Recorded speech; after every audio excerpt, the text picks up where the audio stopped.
Okay, right, here we go. That should all be working now.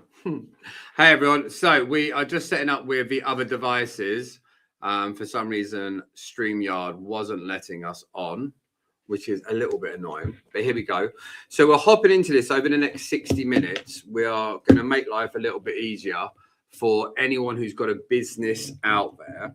And the plan behind this is, as we are streaming this over 3 different areas, we want to impact as many business owners that we possibly can to make life easy for you. So the plan here is going to be to break down over the space of the next 60 minutes some of the simple things that we've seen are working in the best possible way for you to use your business, for you to actually move forward, for you to grow, to make your revenue better, and everything in between. So you guys here on TikTok, you guys here on Instagram, and you guys here are on LinkedIn, YouTube, and Facebook. So that means we are all absolutely ready to go. Right. So this is what we're going to talk about today. We're going to talk about a few different angles and a few different avenues for what you're actually trying to do, what you're doing in the business, and how you can actually move things forward. The big hurdle that most people are going to face is simply this: getting away from the old school way of selling is one of the hardest things for most people to do because it's the most ingrained thing that they've done. And so if you're new to selling, this won't matter. But if you've been in sales for a hell of a long time, you're going to be at the stage that this might feel a little bit uncomfortable, but it'll actually work far better for your business. Now, this is what we're going to do: Instagram, TikTok, LinkedIn, YouTube, Facebook. These are the core 10 areas that we're going to be talking about today. So this is what we're going to be talking about. And the reason being, these are the main core areas that when we go into a business, when we talk to a company, these are the things that we'll focus on initially to help them move forward with a business. So if you've got a notepad, you've got a pen and paper, any of that jazz, jot it down, write it down. Use it if you find it of benefit. If you don't find it of benefit, don't you worry yourself about it in the slightest. Now, we're going to keep the recording. So some of you are going to be watching these recordings back. Obviously, if you're watching the recording back later, you're not going to be able to put any comments in. But if you guys are here and you put comments in the chat, I will do my absolute best to be able to. There we go. That should now work. Cool. So when you put chats in there, it should just pop on the chat. Same for you guys in here. Same for you guys. So we'll settle in and go with it. So this is what I want you guys to think about when we're talking in and around the whole sales avenue with all of this stuff. We want to be able to focus in on a number of simple areas: what's working now, what's not working now, and why things are going the way they are. Now, one of the biggest hurdles that I think most people have is to realize that you are unintentionally doing things wrong in the sales process. I'll say that again. You are unintentionally doing things wrong in the sales process. So I want you to think of it like this. And this is our first thing off the board, but I'm going to write it on the other side of it. Every time that you open your mouth, every time you speak, every time you go to do anything within the sales process, you are either doing one of these two things. You are either increasing or reducing resistance, or you are increasing or reducing flow every single time. So what does that mean? I'll give you a prime example. I went to go and buy a car a few years ago. The sales guy come out and he was an absolutely terrible person. He didn't realize I was buying the car as a second car, and he belittled the car I had, and it was a Range Rover, and I was going in for an M3. And he's like, yeah, a load of people come in because they're too slow and they're too sluggish. And it immediately got my back up. So he increased resistance of the sales conversation, and he reduced the flow of the conversation by saying something that wasn't true. Now, did that guy wake up on that morning with the plan of looking like a numpty? No. Did he wake up with the plan of screwing up the conversation? No. Did he wake up that morning with the plan of closing deals? Yes, 100% he did. But the problem that we have is that he actually hadn't gone into doing things in the right way. He didn't focus in on asking the right questions. He assumed that I was there like this was some big upgrade and I'd really saved up, and it wasn't. We were getting it as a secondary vehicle. And I loved the car I had. So by him dissing the existing one we had, he increased resistance, put my back up, and lowered the flow of the conversation. Now, the key part here is, did he genuinely think that that was happening? No. But now let's think about it. Why don't we all do this? TikTok, Instagram, YouTube, Facebook, LinkedIn. Let's imagine for a moment that we put ourselves in that guy's shoes. You might not have done that thing. You might do something completely different.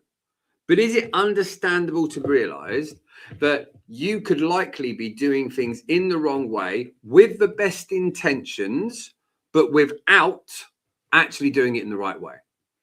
Just because you felt and thought that you were doing the right thing doesn't mean that you were. The way it was received could quite easily be off. So lesson number one, every time you open your mouth, every time you ask a question, every reaction that you have, you need to understand, did that move me closer to the deal or did it move me away from the deal? So did it increase resistance of the sale or did it reduce resistance? Did it increase the flow of the conversation or did it reduce it? And the big problem that we have here for the vast majority of the time is that we forget and we just go into autopilot on conversation. Now, here's something you can think about for yourselves. If you're in the sales process, if you're having conversations, if you've got a business and you're trying to convert people, you can look at this in a very simple way. You can work out the percentages that you are speaking versus the percentages that they are speaking. And if you're not sure what those stats are, you are likely doing it wrong. We've been looking at people recently, looking into clients when they start with us, and typically they are speaking 50 to 60 to 70% of the time.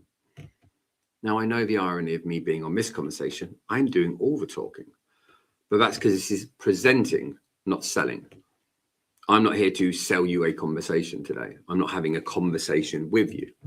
I'm actually here talking to you about things, specifics. When you're having a sales conversation, you are having conversation back and forth. Now, what you want to be aiming for is 20, 25% of the time you would be doing the talking.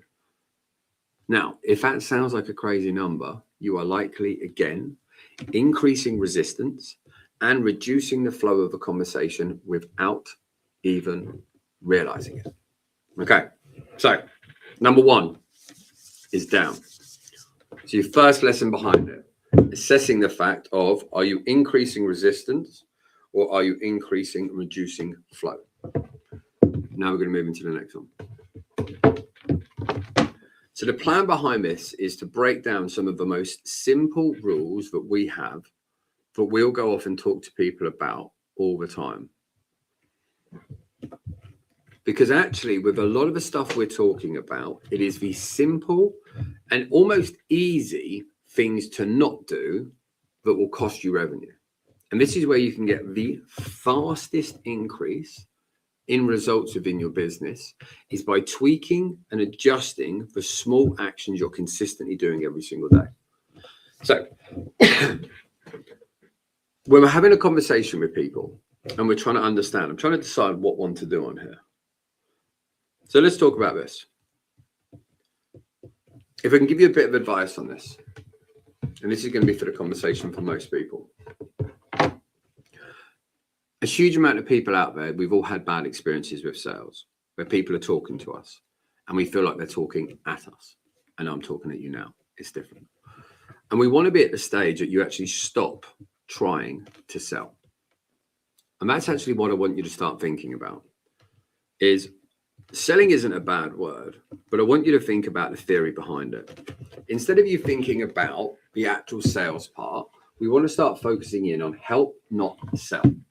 At every point of a conversation, anything that comes out of your mouth, every conversation that you're having, every question that you ask, every way you respond should be focused not on can I close this person?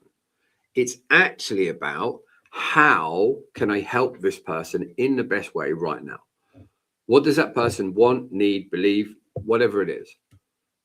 And being really focused, hyper focused on the other person. This is the big thing that most people are overlooking. And this is what increases the resistance and reduces the flow in most sales. And this is why you end up stinking of commission breath, is because your focus is on the wrong thing. Your focus is how do I move the sale forward rather than focusing in on how do I help this person? How do I help them fix their problem? How do I help them go from where they are now to that next stage? And so this is what I want you to be thinking about at the moment. When someone gives you a question, when someone gives you an objection, when someone gives you a hurdle, when someone gives you a barrier, when someone puts up a wall, when someone seems uncertain, instead of thinking, how can I convince this person to buy? I want you to put yourself in their situation, in their seat, in their place.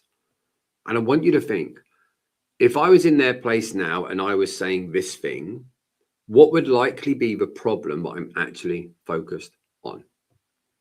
And how would I best be helped in that stage? Because actually, when people give you a question, a hurdle, a barrier, an objection, when they put up a wall, it's normally based on fear. And you trying to convince them to buy your product when they're in a position of fear isn't necessarily helping.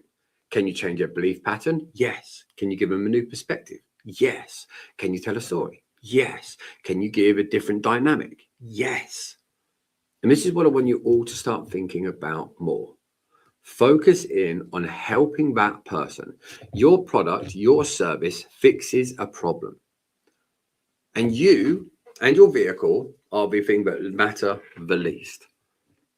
What we need to be able to start doing is helping that person get a perspective where they can make a decision, either yay or nay, because they will make a decision either way, to either move forward or move away from you.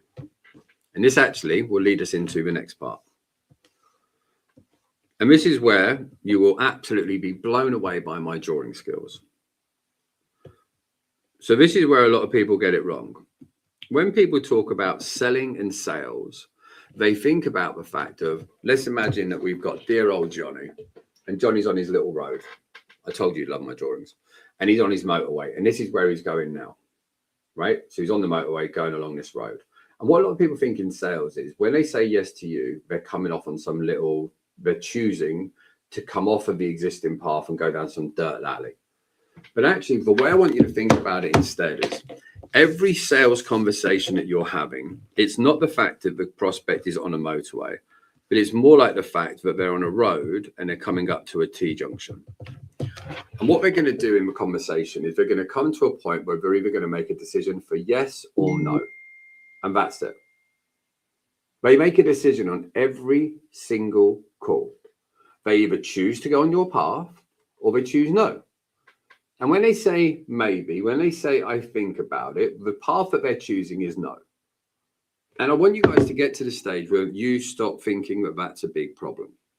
People saying no to you is fine. Just updating my little list. So I want us to be thinking about this in conversations.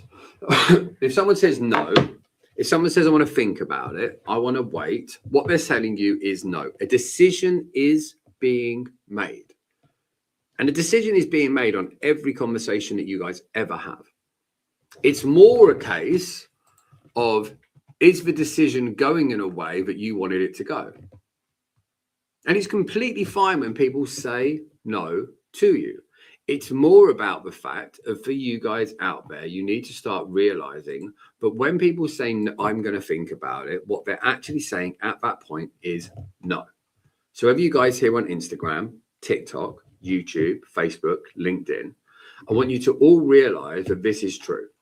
When they said no to you, which is fine, When they said, I want to think about it, which is fine, all of those things that are going on, that is still choosing no. This is the whole point for every single person out there. They start thinking that there's 3 different things. Yes, no, or maybe I'm going to think about it. It's not. When people say no to you, when they're saying I think about it, it's exactly the same thing. They're saying no, not now. It's not a case of no, not ever. But when someone says I'm going to think about it, they're saying no, not now. They're saying I'm making a decision to carry on the previous path I was on. I'm choosing to not move forward. That's what they're telling you. And a lot of people sort of hang into the fact of, oh, well, when they say I'm going to think about it, they're going to do this. No, what they're actually saying is, I don't feel sold on this enough to make a decision yet. So I'm sticking with my existing plan. And it becomes so much easier in sales when you stop having to try and hammer every single person that you talk to. It's not about bullying people into your product. It's not about bullying it into their service. It's not about a personal attack when they say no to you. It's actually about you guys all taking responsibility to go, okay, I gave that person doubt. I gave that person hesitation, because if you made an offer to buy your product or service, you felt it was a better fit for them. You felt, if you've done your discovery right, that this will fix their problem. Now, if you didn't do a good discovery and you're just blindly pitching, again, that's your fault. It's not the prospect's fault. It is not their responsibility. It's your guys' responsibility to be the very best version of yourself and to turn up in a way that helps people, excuse me, in the best possible way. So what I want you all to start thinking about, next time you're on a conversation and someone says they're going to think about it, I want you to acknowledge the fact that what they're really telling you is no, not now. Stop living in this place of hope and pray, because all that will happen is over time, the more you're chasing and the more you're following up, the less they're going to have belief and faith of what you can do. And you just become almost an annoyance. And deals don't die overnight. They slowly dissipate over time. So what we want to be able to think about here is, what can you become better at, whether it's in your sales process or whether it's in your skill set, that it can be improved if that keeps happening. By the way, if you're with me at the moment and you've got questions, hang around, because I will be talking to you all about this in a bit. So if you've got questions, hang around. I will be coming around to them. I'm going to be covering a load of different things in this training, and then we're going to do the questions that you've got. If you guys can't hang around, you're welcome. Go to Tusta, tusta.co.uk/start to stop. Okay. So this leads us into the third point, and it's something called decision fatigue. This is really big in companies in industries like trades, when you've got big expensive things which they're not used to buying, solar, heat pumps, other things like that. They're a one-off purchase, and what people end up doing is they go off and hunt for 5 quotes, 10 quotes, because they think and they feel that if I go and get 5 to 10 quotes, it's going to make me feel better. But what ends up happening for a huge amount of people, and we see it every single week, is people end up in a place of decision fatigue. Now, here's why. The vast majority of people are hunting to make sure they're safe. They're looking for certainty that if I do this thing with you, my life will be better. Now, here's the problem that we've got. Let's say, for example, we're talking about solar. And a lot of people, when they're looking at buying solar, for example, they're looking for certainty around the product. And they want to have 100% certainty before they move forward, which is a lovely idea. But when do you guys think someone who buys solar actually gets certainty, 100% that it was a good decision? Do you think they're going to get that before they make the purchase? Or do you think they're going to get that after it's been installed? After it's been installed, right? So if we break that down and we recognize that someone's not going to have 100% certainty until they've seen the results, we can't wait for them to be at the stage where they're 100% certain for them to move forward. There's going to be an element of doubt. And your job is to help understand what they're thinking, what they're feeling, what they believe, to actually move things forward and help them get the solution that they want. Now, what a lot of people do when they're selling a high-ticketed product, they compare it to another thing of a similar price. So if you think, go back to solar. Solar is probably for most people their fourth biggest purchase, right? Definitely one of the biggest purchases in the last 5 years for most people. And what most people are going to compare it to is other big purchases, buying a car, buying a house. But you can't do that. And here's why. You're talking about something which, although it is a tangible product, it's not something you're going to get instant gratification from. It's not going to be something that you buy it now like you would a car and you get to drive it home that day and get the rush of driving it, that exciting feeling. When you go and buy a house, you know you're buying an investment. You know it's going to be worth a certain amount of money. You know that it's going to be worth more money in the future and it's going to be going towards your retirement. So it's a really different thing. So we've got to make sure that the way we're talking to people and the conversations we're having are actually helping that person with what they think, what they feel, what they believe, and how they move forward. It can't just be about hammering about your product. And this is why everyone gets ghosted. It becomes this massive thing about your product and this brand and this make and this program. But actually, the person inside is scared crapless about making the wrong decision. And your job is to help paint a better picture. This is when we talk about reframing. If you think about getting a picture now and you reframe it, you put a new frame on the picture, what would happen to the picture? It would look different. If you get a picture frame now and it's got a gold border on it and you put a white one on it, it will make the picture stand out differently. And that's why when we talk about reframing in conversations in sales, it's so important. Because someone's coming in with a conversation and they've got a certain belief structure. If that current belief structure isn't helping them to move forward, it's something where people have to be able to get a new shift to get to that stage. So there's a couple of things you want to focus in on. Let's say, for example, for someone to be able to buy your product or buy your service, a change is needed. I was going to put this on the big camera above it, but I didn't get around to it. So I'll do it on here and I'll show you. So whether you're here on Insta, TikTok, YouTube, Facebook, LinkedIn. So we're going to have, everyone's going to have certain things, right? They're going to have certain beliefs that they've got. They've got certain misconceptions. There might be a certain amount of knowledge that people have. And there might be a certain amount of fears that people have. So here's the big thing that I want you to think about. Let's say if we're talking the truth here and a change needs to happen. So a change needs to happen either in a belief, a misconception, improve their knowledge, or overcome a fear.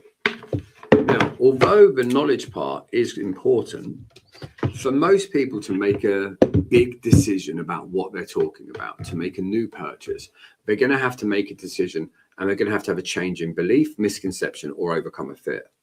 Now, for them to be able to do that, whether you're here on TikTok, Insta, YouTube, Facebook, LinkedIn, that's going to come through new perspective, new conversations, new storytelling, whatever that might be. And this is why when you're having storytelling, this is why when you've got analogies and when you've got comparables, it becomes far easier. Because when you've got a change in belief, misconceptions, or overcoming fears, the easiest way to do that is to explain it through a new variable, like a new story, a new plan, a new idea. And what you're actually doing is giving people a new way of seeing things. So it's like I took my glasses off and put them onto you. You're actually getting to see with different lenses, a different idea, a different plan, a different perspective. And that's what's really needed for a sale to take place. Because if they already knew enough, if their beliefs were already aligned, if their perspectives were always right, if they didn't have any misconceptions and they didn't have any fears, they would have already have brought your stuff. It's that simple. So then you go, okay, cool. So maybe we need to own this. Maybe it's true. Maybe this is what people need. They need to have a change in belief, misconceptions, knowledge, whatever it is. Now it's a case of, well, how do you currently do that? How do you currently change someone's belief?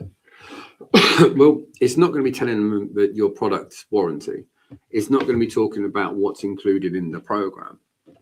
It's not by telling them to trust you. It's actually about having the right conversations and getting them talking more. And this is why, for the vast amount of people, they're getting this wrong. They're at the stage now where they're not moving the conversation forward. All they're doing is spewing out in the conversation random benefits of their product, random features. They're talking about this brand does this and this does that, and they're talking about the competition, and none of that's making a shift in the things that really matter. And this is why it's so important, whether you guys are now, you start working out, okay, let's say I'm in a meeting with someone now and they're saying it sounds good, sounds brilliant. What I want you to think about is internally, we need to have, this moves me on to the next one. So I have a list of different things on the back for those joining me late, and we're ticking off all the way through. This is a thermometer, by the way, not a something else. So now I want you to think like this. Let's say that you get someone interested in your product and service. You've had an appointment booked, you've now gone out and had a conversation, and you've got on a call.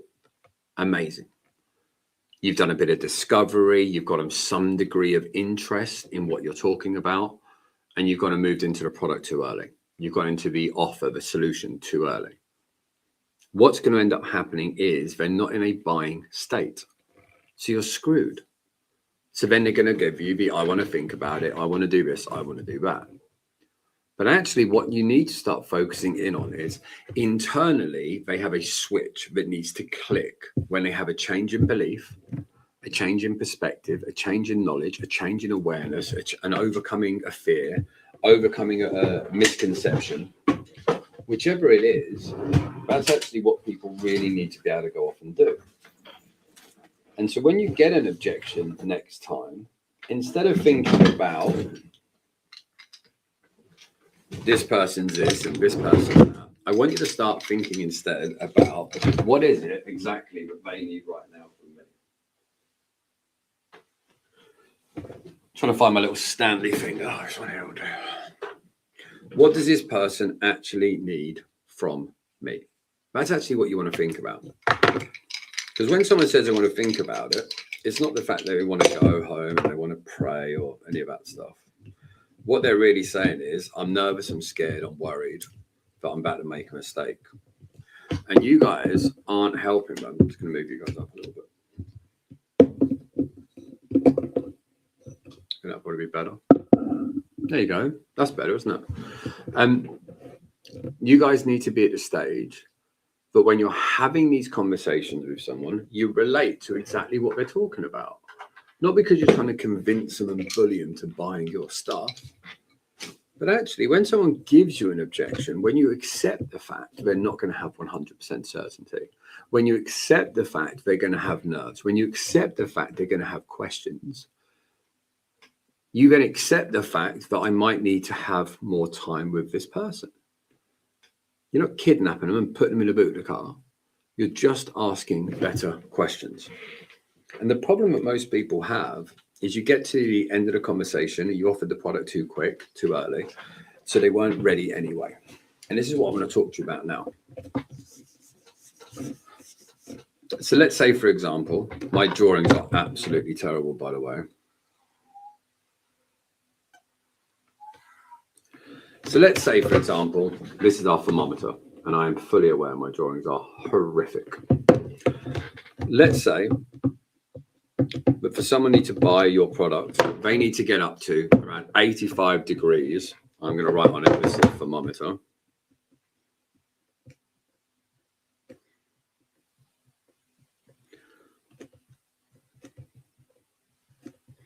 Because I am fully aware how terrible my drawings really are. So then we've got our thermometer of interest, right? So let's say that someone needs to buy or wants to buy from us. Let's say that for them to buy from us, we need to get them up to around 85 degrees to be able to buy our product or service. How do you elevate them to that level to get to that stage? And what isn't going to help, it's not going to be pitching the product. It's genuinely not. So we think about it. Let's think about where we're at within our business now. Let's say you've got some organic content and you might have some paid ads. That's going to get some degree of awareness. So let's say that's getting up to 20%, 20 degrees. But now you're going to have an appointment setting stage and you've got some crappy 4-minute call where you're just asking basic questions about basic stuff. You're then expected to take them from this 30 degrees all the way up to 85 on that next interaction for them to make a buying decision. And it doesn't work. What actually happens instead is you get them up to about here, like a strong 70. Now, what do you think someone would sound like, but is at 70 degrees and not 85? They're going to sound pretty similar. And what they're actually doing in this stage is they're just feeling all the pain points they're going to get without the want, the desire, and the confidence to be able to move forward. So what you've got to start getting better at within your business is improving this lower part where you start getting a far better appointment setting stage where you get them more to sort of 45 degrees and above. And then what you can end up doing, actually get one of those digital ones would make more sense, is in that second stage when you're doing the closing call, you can elevate their thermometer of interest far past the 85 degrees, making it far easier to convert more deals. And this is where people get it wrong all the time. They're too focused in on just trying to book the appointment in as quick as possible, just get them up as soon as you can. And actually what we want to be at the stage of is within the thermometer of interest at each stage, how can you elevate the conversation in a way that's actually going to move them forward? How can you overcome their limiting beliefs? How can you overcome their misconceptions? How can you help them overcome their fears? And it's not by just saying to trust you. It's not just about, yeah, no, we're the best in our industry. It's about you guys making the plan, having the conversation, and having a structure that's going to help people move forward. And so when we think about within our client journey at the moment, we have two columns. We have our organic content or paid content. You have the appointment setting stage.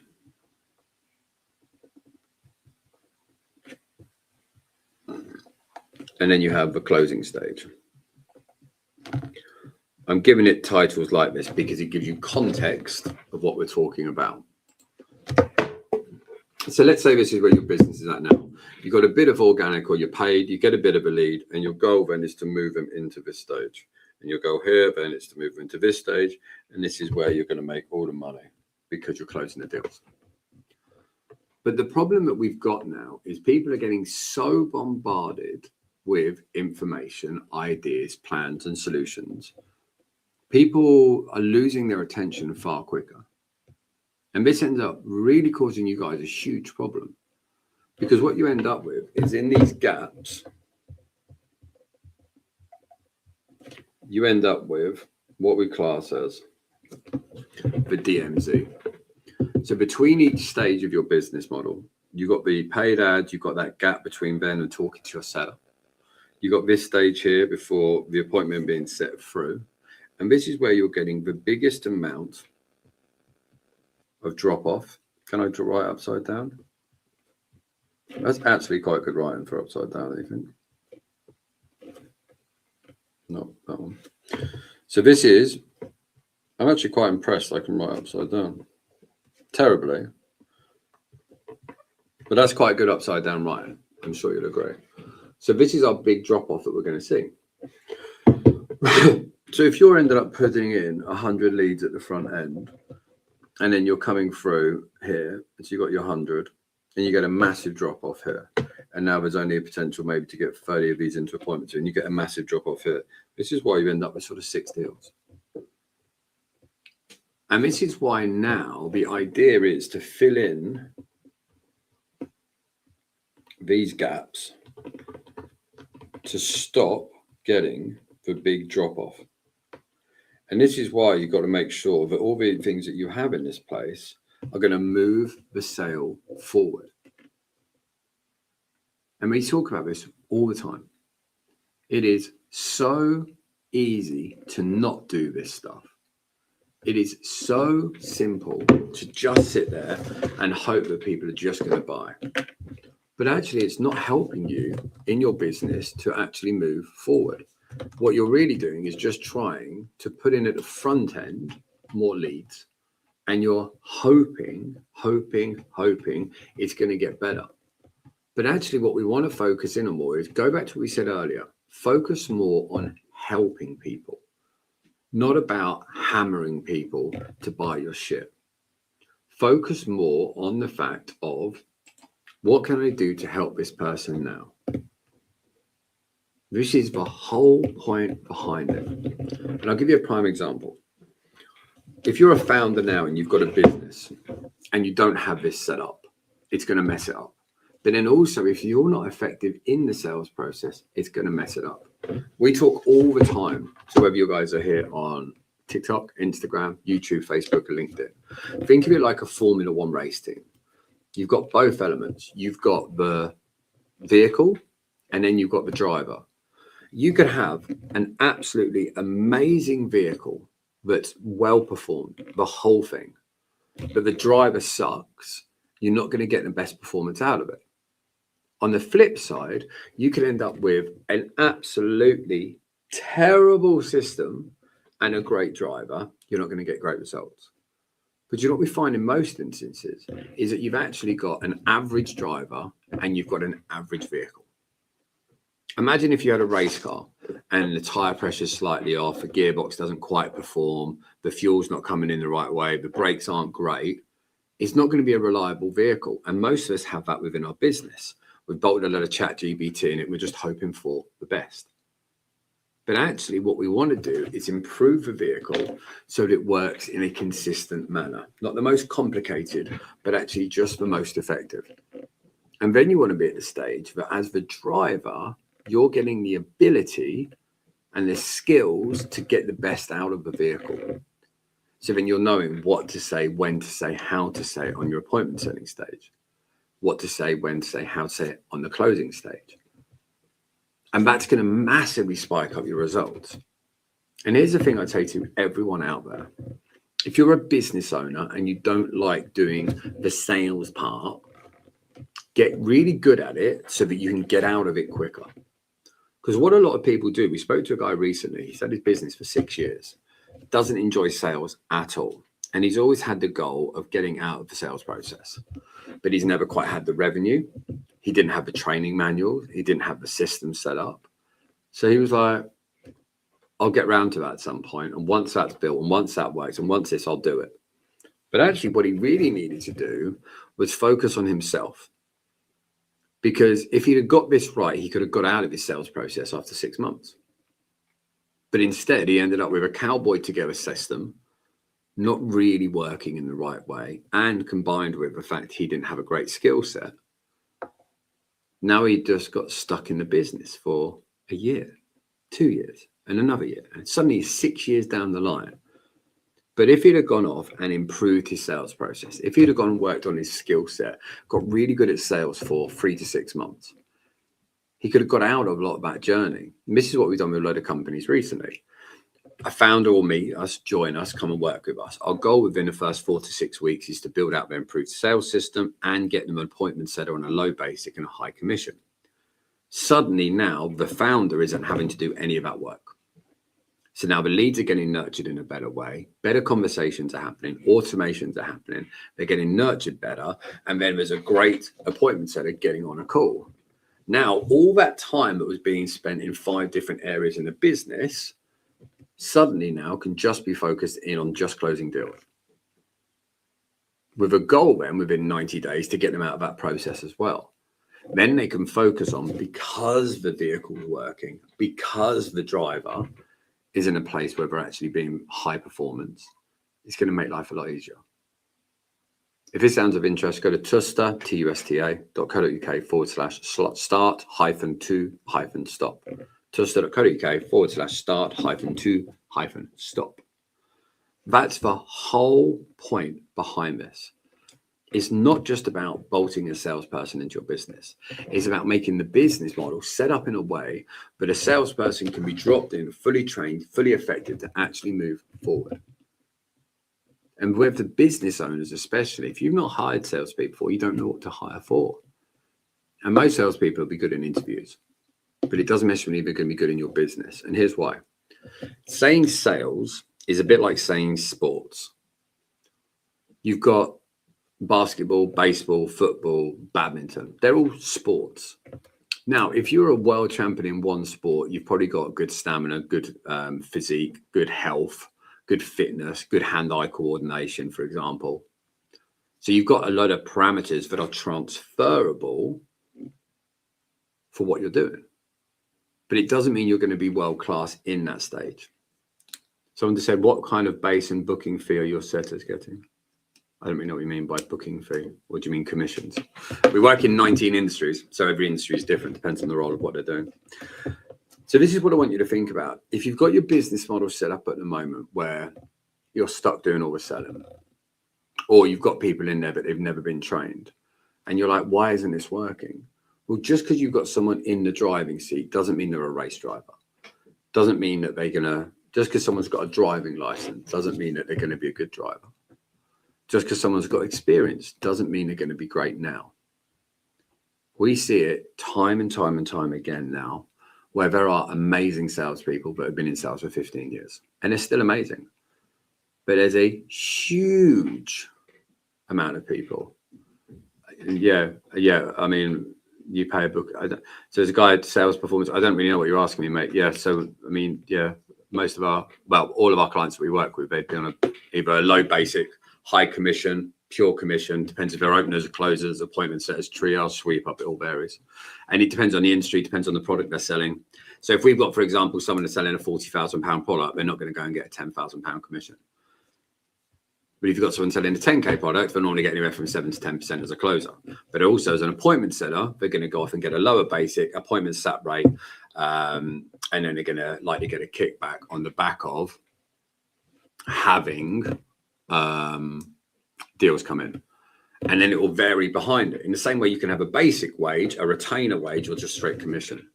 So a basic wage is going to be your basic wage plus your commissions. A retainer is going to be your first part of commissions covers your base, your retainer, and then you'll get commissions after.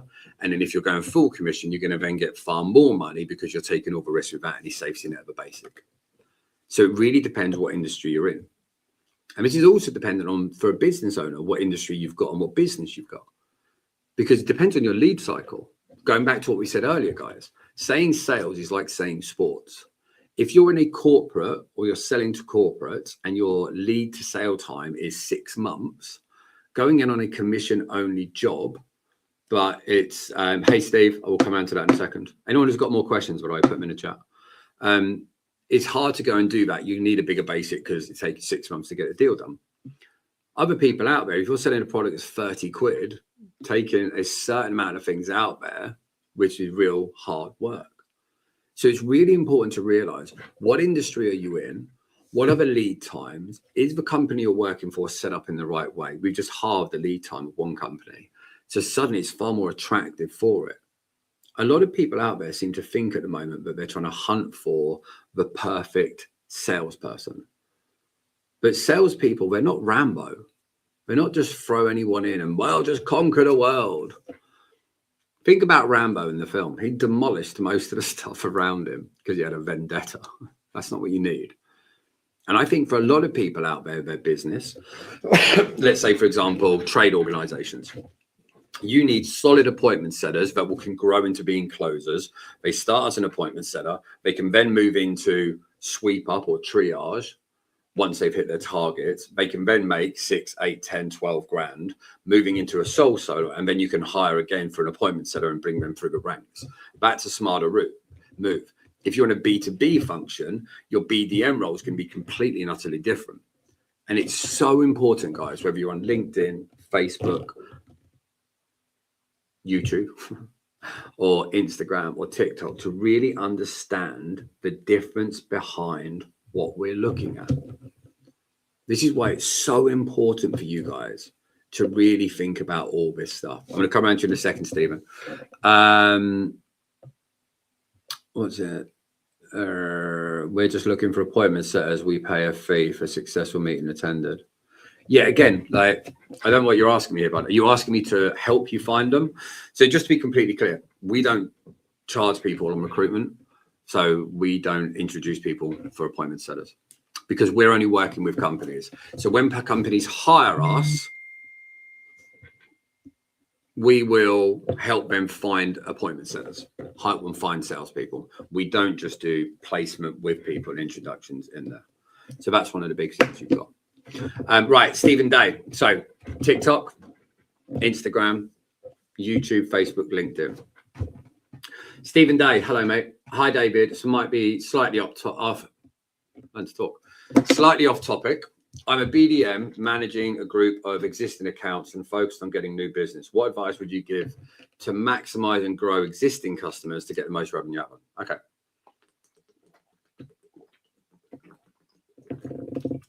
I'm so thirsty when I talk for 45 minutes. Right. The way you upsell in the most effective way to existing clients isn't when they've actually started. You actually want to be teeing it up before they've started. I think for a lot of the smartest people out there that are going out and actually driving revenue and getting good at redeal is what they do later. We work with a company that deals with high-end art. And before the first deal's even landed, they're having conversations about the second, third, fourth deal products, because then it's far easier to gain the momentum that you can have in the conversations themselves. And so actually it's what you're doing. Go back to, I don't know if you heard what we said earlier, Stephen. It's a bit like having a Formula One race team. You've got the vehicle and then you've got the driver. So the vehicle needs to be set up in a way that's going to nurture and expose people. And then the driver, the salesperson, needs to be effective at bringing them in. We've done it with another company recently. But after the product is sold, once they've got the install, 7 days later, they make a call, which is a customer service-based call. That's a customer service-based call, where the goal behind that is to get referrals, testimonials, introductions, and potentials for upsells. So then the goal is, inside of that 7-day window, that next stage out there, going out there. That's what makes a big difference. So that's why when we talk about people, if you're selling into a higher-ended product, having upsells at the front end makes a difference. Same with company working in recruitment. If you've got people now in recruitment, for example, and you're getting a company to give you that first role, before you've even got into that first role, you start teeing up the plan for what they've got over the next 6, 12, 15, 24 months. So you then have got that bridged all the way through. If you've got people, for example, we work with a company who's in the heating space. So they've got service plans and other areas. Great, upsell into it. But actually the longer term play is actually would a heat pump or something similar that's a big ticket item be of interest? So then you've got that next stage behind it. So actually it's not just about once you're a client, about how you tee it up. Although the customer service side leading into it makes a massive difference. So the next stage behind it is, where are they going to be in 6 months, 3 months? Whatever that is, 30 days. And then once his first deal is done, how do we then set up that next stage to get that momentum behind it? But reach out, Stephen, because if we can help at all, we'd love to do it.